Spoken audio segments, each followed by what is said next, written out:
After a rather painful journey, I am very grateful to finally limp into camp.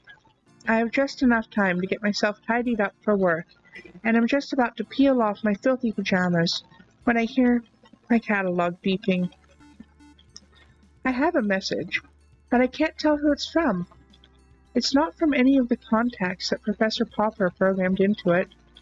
In fact, there's no contact information at all. Are you sure it is wise to trust everyone? Anyone? What on earth does that mean? Who is this? There's a lot you don't know. Think carefully about who you confide in. There's that glitch thing again.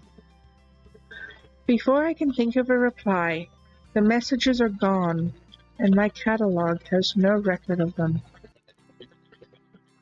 By the end of the day, I am exhausted. I make my way to the tent. I'm about to flop down on my bed when I see a package poking out from beneath it. It's the reports that Kibbles promised to deliver. The cats were right. The previous person barely made a start on producing an antidote. I'm gutted and worried. What if I can't do any better? Will I just turn into a cat? I decide that's not an option, and resolve to get going on my own research into it tomorrow. My instincts tell me that the cats will be a good starting point.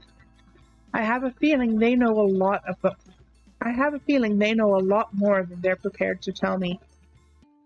I'm going to start with some reconnaissance.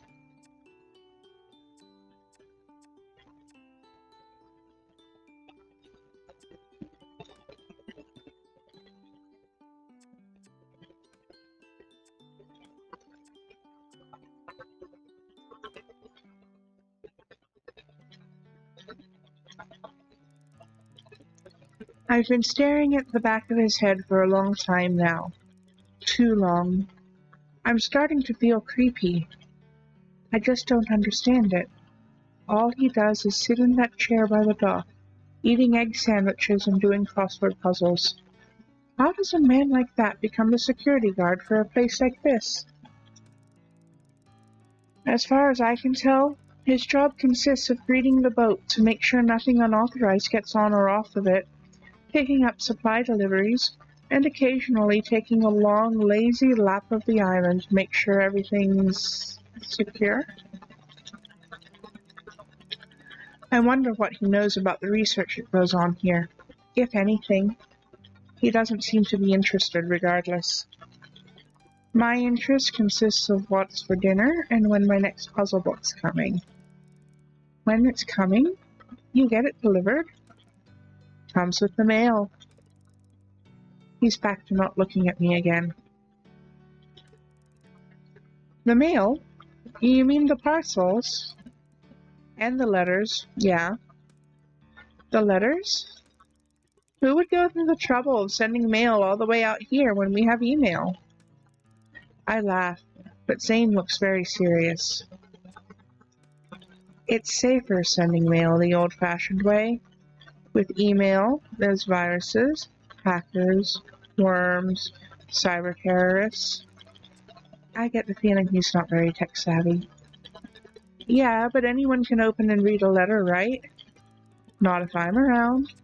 And besides, who would suspect that something important would be in a fragrant pink envelope? There's an awkward silence.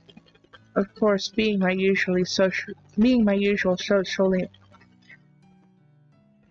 I am going to slow down and take a breath. And I am going to speak like a human being who speaks languages. Of course, being my usual socially inept self, I'm desperate to fill it. And need any help with that crossword? I'm pretty good. I can even do the cryptic puzzle in the Daily Inquirer. This line usually gains me a little kudos, but Zane simply ignores me. I decide to just come out and say what's on my mind. I mean, it can't make things any more awkward than they already are. Zane, have you ever noticed anything strange going on here? Cats behaving weirdly?